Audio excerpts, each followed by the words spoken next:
Welcome to the newest episode of Beyond the Fame with Jason Fraley. I'm your host, Jason Fraley, picking the brains of the top filmmakers, musicians, and artists of our time. 5 years ago today, I was backstage covering the Oscars when La La Land was mistakenly read as Best Picture before being corrected to Moonlight. I spoke about the ordeal with Moonlight director Barry Jenkins in a previous episode in our archives. But today we hear my 2016 conversation with La La Land director Damien Chazelle about the techniques that won him the Oscar for Best Director. I just saw this earlier, I guess it was earlier this week. Completely knocked me out, man. Oh, thank you. It's just charming and everything in the beginning, but then by the end you're ripping my heart out. Why do you have to do that? And when we're going down to Seb's again, turning off the highway, man, I'm crying in my seat. But obviously we all love Whiplash, but when we're watching this, you can sort of tell this is your two passions, right? It's jazz and old movies, man. For you as a director and a writer, are you sort of like, I want to teach the audience, this new generation of young kids coming up, to love jazz and old movies? Yeah, a little bit. It's you know, I wouldn't. It's not like I would want to call myself a wannabe teacher or something like, you know, nothing as presumptuous as that. It's just that. I guess it's just that idea of like you're passionate about something, the way the characters are, and so you want to share that passion. And so certainly, you know, these were passions I wanted to share, but I also just want to make a case for these forms still being relevant. Yeah. You know, I think especially with musicals, there's like this perception of musicals as just, you know, fake and having nothing to do with reality and just kind of and yeah, maybe outdated, you know, and I wanted to make a case for the genre as something that could still be modern and alive and still say something about what it means to be young and you know, chasing your dreams today. Well, you brought it back. I'm telling you, man. Thanks. Thank you. You're going to shoot through that Best Musical Golden Globe gate at the Oscars. Let's take back to the beginning of the movie. On the highway, you know, the great, awesome, you know, it's a single take shot on the highway. Is that sort of are you sitting in traffic one day and you're, you know, it's like, imagine if these people got out and did this, pretty much. or is it like a little bit of like Fellini 8.5 there, you know, when he floats out of the car and the it's, you know, it's funny. So obviously the Fellini scene in 8.5 is incredible. But I also remember, so I live in LA now, but I grew up on the East Coast, and I had this perception in my mind of LA as this kind of horrible, unlivable place, and a lot of that was informed by movies that I was like growing up watching. One of which was the Michael Douglas movie Falling Down, which begins with a kind of 8.5 style traffic jam that he finally walks out of, and man, like that was LA to me. It was just like it looked kind of hellish, and then so I moved to LA, not even really thinking that I was going to stay very long. It's just because I wanted to make movies, and you know, okay, so you try LA, and I fell in love with it, and realized there was this whole other magical kind of romantic side to the city, but there still is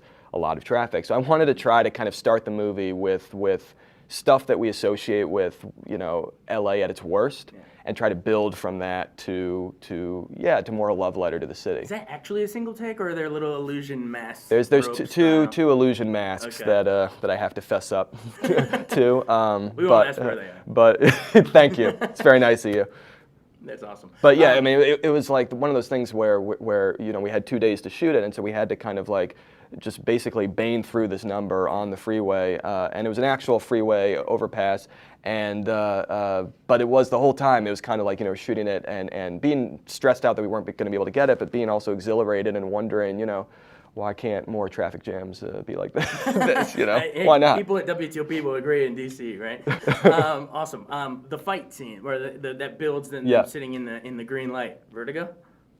It's funny, yeah. I mean, so that was like, I remember we were into shooting. We'd already kind of had, you know, it's Ryan Gosling's character's apartment, and you know, we'd picked the apartment, and you know, and we were getting close to shooting it, and it had these kind of window drapes, and it just kind of occurred to me like literally a few days before shooting, and I talked to my DP Lena Sandgren about, you know, what this sort of green light kind of coming through would be, and yeah, it was like the certainly the light in Vertigo, and also felt a little Wizard of Oz to me, and even Francis Ford Coppola's Dracula, you know, has this incredible green mist, and that kind of green is a color that you saw a lot in old Technicolor movies, and you don't really see anymore.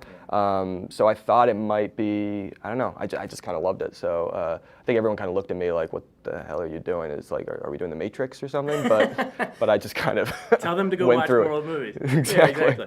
Awesome. Well, also the scene, like, I think like when you go into some of the musical numbers, you do like a lot of like of those Gene Kelly musicals and Minnelli and Stanley Donen with like the little logos appearing of you know the different marquees and things. Yeah. I love that superimposed stuff. Oh, thanks. But then towards the end, you know, like a lot of those movies, like Singing in the Rain or American in Paris, they would have like those big, almost like a surreal, artful, big number before the end. Yeah. So did you consciously say, I want to do that? Do you remember where you were when you came up with that? Because it's brilliant. Oh, thank you. I don't entirely remember because I'm not sure what came first, whether it was just this idea of the emotion I wanted at the end of the movie or this idea of doing a big, like those like dream ballets from those old movies that certainly on that level, I was like, why don't we do that anymore? Like movies that were kind of Hollywood studio mainstream movies for a broad public in like the 50s and 60s used to sometimes every once in a while just kind of stop the main story and like go into just pure music, really. And there was something so bracing and just kind of audacious about that idea. So anyway, I'm not sure exactly, how it first formulated in my mind, but it was very early on. Like the earliest drafts of the script ended exactly that way. And yeah, it was an attempt to sort of do a version of that, but about this very specific emotion that we were trying to achieve at the end of the movie. Casting them. What was that process like? Were they in your mind when you were writing it the whole time?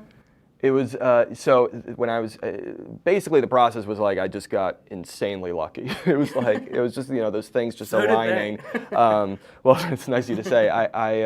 Because I first started writing this in like 2010 into 2011. And yeah, they were floating in my head when I was first writing, but it was that kind of thing where... Floating in the stars, floating in your head? Yeah, thank you.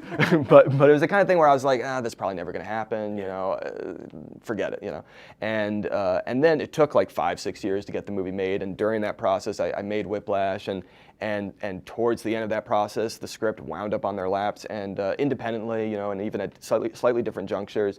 And so it just lined up kind of, in a very sort of circuitous way that they were able to do it, wanted to do it together. But that was just kind of an amazing thing for me because I mean, obviously I loved that they had this built-in chemistry, but just individually as well. I just think they're two of the greatest actors around right now. Totally. You mentioned Whiplash.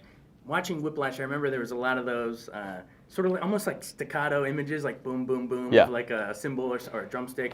And I noticed that some in this too. I think it maybe he puts like a record player down or something. You have some of those like 3-beat salvo kind of a things. Is that why do you like that? I mean, you're building your little auteur legacy here, early stages of it. But why is that like powerful for you? It's hard to say. I just like the feeling of it. I mean, I have, working with the same editor, Tom Cross, who cut Whiplash, and he and I just have a shorthand, and we also have a shared love for just a lot of the same movies and a lot of the same moments in movies. And yeah, I think it certainly started in Whiplash, and it was that idea of like, how does the world feel like to a jazz musician? And I was a jazz drummer myself, and so there was something about that kind of where it's all about rhythm, Were you rushing or dragging? Trying to lock right into the tempo, and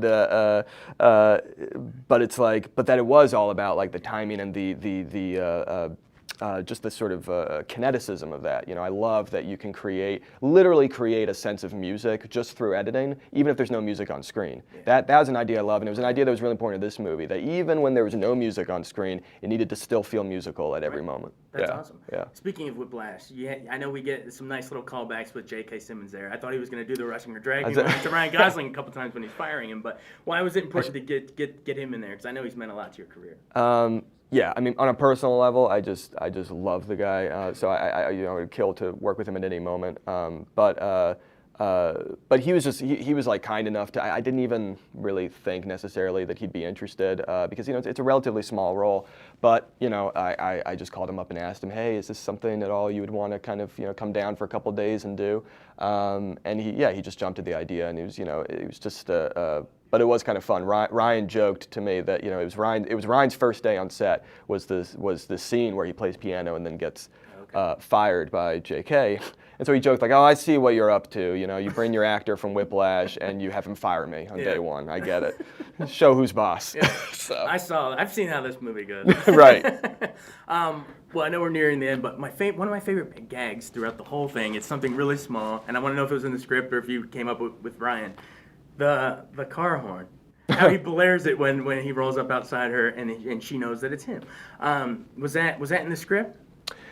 Or was that No, that was in the script. It was slightly different in the script. It was trying to figure out just kind of what the it was always a car horn. It was what exactly he did with the car horn, whether he did a sort of pattern with it, and so I think it became just this sort of like grating, sort of a very stubborn as the character is, sound through me and Ryan talking, and but to me it was also kind of a funny like musical device in its own way. Like I like that idea of that the movie needed to be pregnant with music at every moment, and so even city sounds that would normally be annoying almost serve as little bits of music or melody in the movie. So that was kind of that, and just the fact that I find it kind of hilarious that that this guy is so.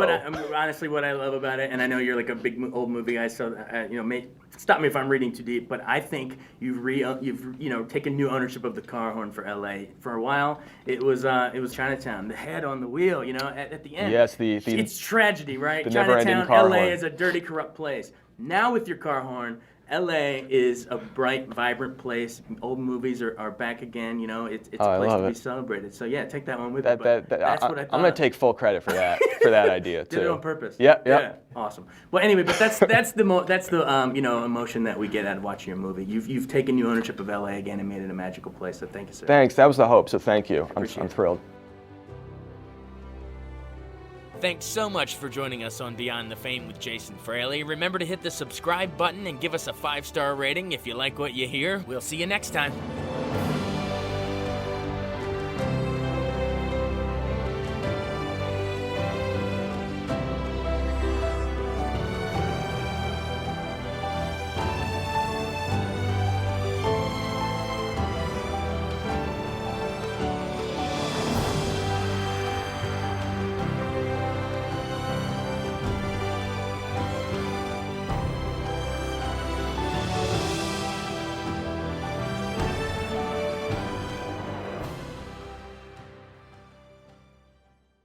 I wanted to take a second to tell you about an app I really enjoy. Living in the DC area is great, and Podcast DC gathers all of the local shows that I like all in one local app. Health, sports, local news, politics, and so much more. Podcast DC is the new local app with hundreds of DC area podcasts to choose from. I can earn exciting rewards just for listening and share the podcasts I love instantly. Available in the App Store or in Google Play, listen local with Podcast DC.